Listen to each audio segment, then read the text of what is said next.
പ്രധാനമായിട്ടുള്ള കൂടിക്കാഴ്ചകൾ ഏതെല്ലാം കാര്യങ്ങളാണ് പ്രധാനമായിട്ടും കേരളത്തിന്റെ ഈ വർഷത്തെ ടാക്സ് വിഹിതം വരുന്നത് സംബന്ധിച്ച് ചില കാൽക്കുലേഷന്റെ പ്രശ്നങ്ങളുണ്ട്. കഴിഞ്ഞ വർഷം തന്നിരുന്ന ചില പണത്തിനകത്ത് കുറവ് വരുന്നു.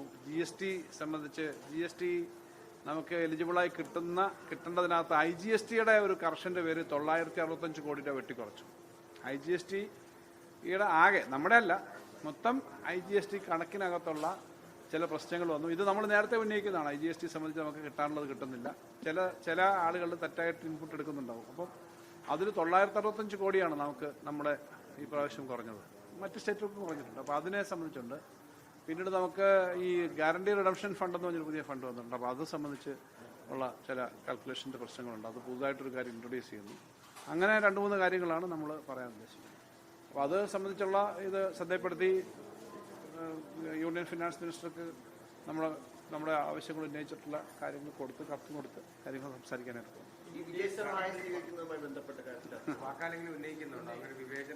വിദേശ സഹായവുമായി ബന്ധപ്പെട്ട കാര്യം ഇന്നത്തെ അജണ്ടയിൽ വരേണ്ടതല്ല. അതൊരു പൊതുവായ പ്രശ്നമാണ്.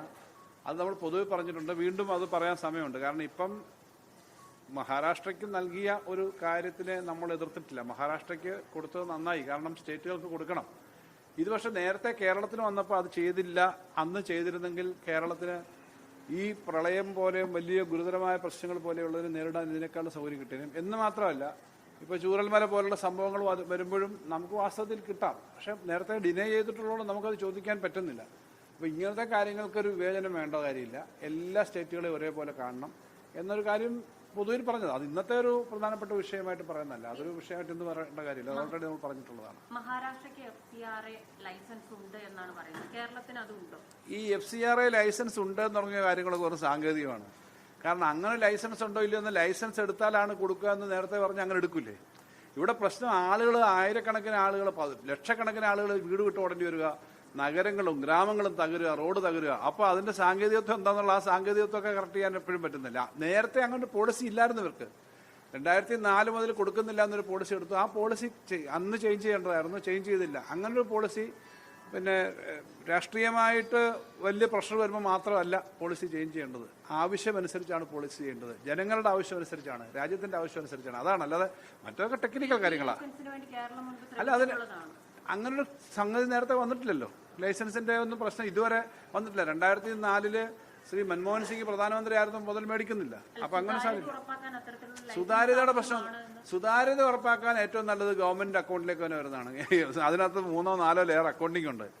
ഈ ട്രസ്റ്റുകൾക്കൊന്നും ഉള്ള അക്കൗണ്ടിങ് അല്ല. CNDG ഉൾപ്പെടെ ഓഡിറ്റ് ചെയ്യുന്ന നമ്മുടെ CMDRF എന്നൊക്കെ പറഞ്ഞാൽ നേരെ സർക്കാർ അക്കൗണ്ടാണ്. ആ അക്കൗണ്ട് എന്ന് പറഞ്ഞാൽ ട്രഷറിയിലും ബാങ്കിലും മാത്രം കൈകാര്യം ചെയ്യുന്ന, ഓഡിറ്റ് ചെയ്യുന്നതാണ്. അപ്പോൾ സുതാര്യത ഏറ്റവും കൃത്യമായിട്ടുള്ളത് ഗവൺമെന്റ് സിസ്റ്റത്തിനകത്ത്. അതിന്റെ കാര്യം വേറൊന്നാണ്. ഞാൻ അതിന്റെ ഒരു വിവാദത്തിലേക്ക് പോകുന്നില്ല. പക്ഷേ ഈ വിഷയം അതാണ്. നമ്മളിപ്പം അത് സംബന്ധിച്ച് അന്നുണ്ടായ കാര്യങ്ങളെ പറ്റി പറഞ്ഞു. ഇന്നിപ്പോൾ പോകുന്ന കാര്യം ഇതാണ്. പിന്നെ അദ്ദേഹത്തെ കാണുന്നത് ഈ വിഷയങ്ങൾ ഉന്നയിക്കാനാണ്. അതാ 2-3 ഇഷ്യൂസിൽ പിന്നെ ചില കണക്കുകളുടെ വ്യത്യാസം വന്നിട്ടുണ്ട്. അത് ചൂണ്ടിക്കാണിച്ച് അത് അത്യാവശ്യം കറക്റ്റ് ചെയ്ത് തരണം എന്നുള്ളത് തന്നെ പറയാം. ഇല്ല, ആ പ്രശ്നങ്ങളൊക്കെ തീർന്നിട്ടില്ല. അത് അതുപോലെ നിൽക്കുന്നേ ഉള്ളൂ പല കാര്യങ്ങളും.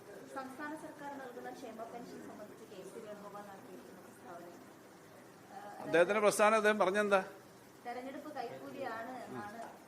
അത് കോൺഗ്രസിന്റെ ഇപ്പോഴത്തെ ഒരു വല്ലാത്ത ആശങ്ക ഉണ്ടാക്കുന്ന, അവർക്ക് എന്താണ് പറയേണ്ടതെന്നറിയാത്ത ഒരു രാഷ്ട്രീയ നേതാവും പറഞ്ഞുകൂടാത്ത തരത്തിലേക്ക് കാര്യങ്ങൾ പറയുന്ന അവസ്ഥയിലേക്ക് വന്നിരിക്കുകയാണ്.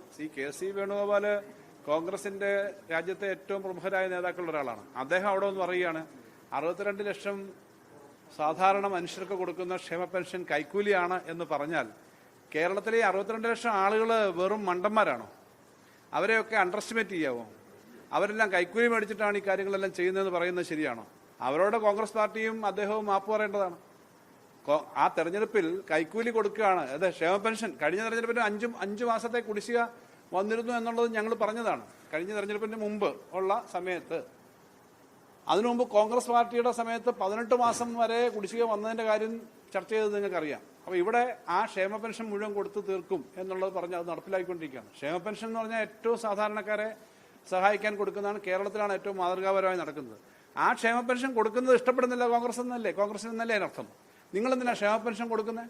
ക്ഷേമ പെൻഷൻ കൊടുക്കണ്ട, നിങ്ങൾ ആകെ പിന്നെ ജനങ്ങൾക്ക് എതിരായി പ്രവർത്തിക്കണം എന്ന് പറയുന്നതിന് തുല്യമല്ലേ? എന്ന് മാത്രമല്ല, പോയിന്റുകളും കാര്യങ്ങളും വെച്ച് പറയുക, അടിസ്ഥാനരഹിതമായ കാര്യങ്ങൾ പറയുക എന്നുള്ളതാണ് കോൺഗ്രസ് പാർട്ടിയുടെ നേതൃത്വം, UDF നേതൃത്വം ഇപ്പോഴത്തെ തെരഞ്ഞെടുപ്പിലായാലും കഴിഞ്ഞ കുറേ കാലങ്ങളായിട്ട് നിൽക്കുന്നത്. ഏത് വികസനകാര്യം ഒന്നും അവർക്ക് പറയാനില്ല, വികസനത്തിന്റെ ഒരു വിഷയം പറയാനില്ല, ജനങ്ങളുടെ പ്രശ്നങ്ങൾ പറയാനില്ല.